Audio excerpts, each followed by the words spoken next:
রাতে রাতে বন্ধুরা, আজ আমি তোমাদের সঙ্গে শেয়ার করবো কচু দিয়ে রুই মাছের ঝোল। দেখতে থাকো কীভাবে করি, আগের প্রসেসগুলো সব দেখাবো, দেখতে থাকো। ওকে,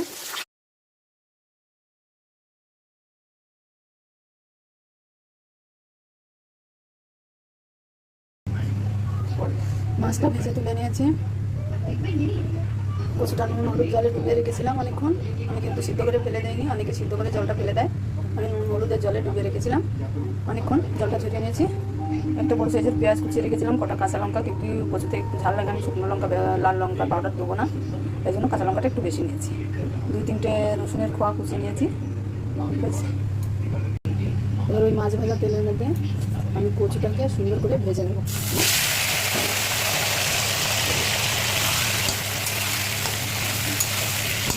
কচুটাকে খুব ভালোভাবে ভেজে নেবো। কচুর ভিতরে যে রসটা, ওটাকে আমি শুকিয়ে ফেলবো।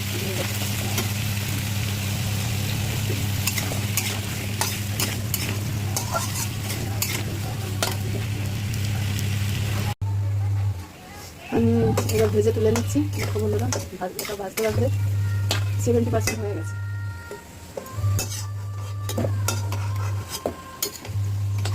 ভেজে এটা আমি তুলে নিচ্ছি। ভেজে আমি তুলে নিয়েছি বন্ধুরা, দেখো ভেজে তুলে নিয়েছি। ওই তেলের মধ্যে আমি ফোড়ন দিয়ে দেবো জিরে, তেজপাতা, লং, এলাচ, দারচিনি, 2টো শুকনো লঙ্কা।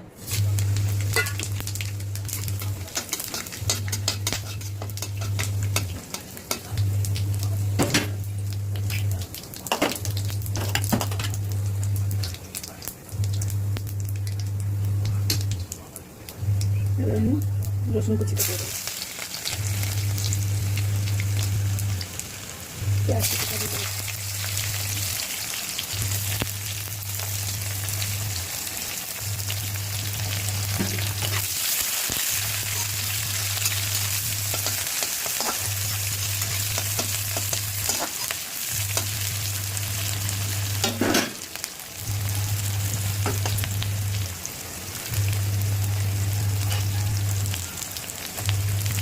জিরা কাঁচা লঙ্কাগুলো দিয়ে দিই।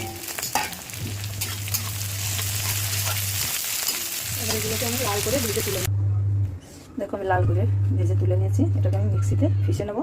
আমি যে তেজপাতাগুলো দিয়েছিলাম আর ইয়েগুলো, দারচিনিগুলো, ওগুলো কিন্তু আমি তুলে নিয়েছি আলাদা করে, তুলে রেখে দিয়েছি। ওটা আমি মিক্সিতে দেবো না, বাকিগুলো আমি মিক্সিতে পিষে নেবো। মশলাটাকে ভালোভাবে পিষা হয়ে গেছে। দেখো, তোমরা চাইলে শিলেও পিষতে পারো। দিয়ে দিয়েছি আবার তেলের মধ্যে।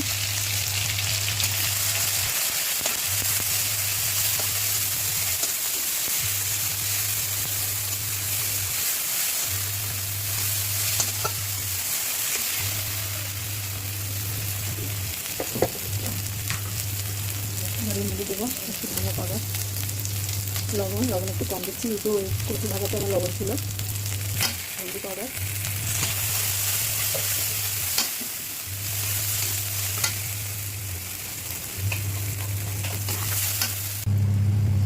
মশলাটা আমার কষানো হয়ে গেছে।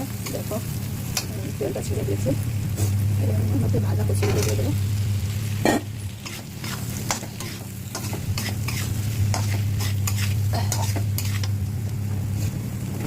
গরম জল করে রেখেছিলাম পাশে, তেলটা বসিয়ে রেখেছিলাম গরম জল, আমি গরম জল করে দিচ্ছি।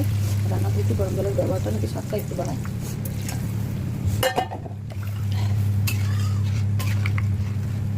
কচুটা আমার গলেই আছে, ভাজতে ভাজতে কচুটা গলে গেছিলো। আমি একটু মাছটা দেবো বলে একটু জলটা বেশি দিয়েছি।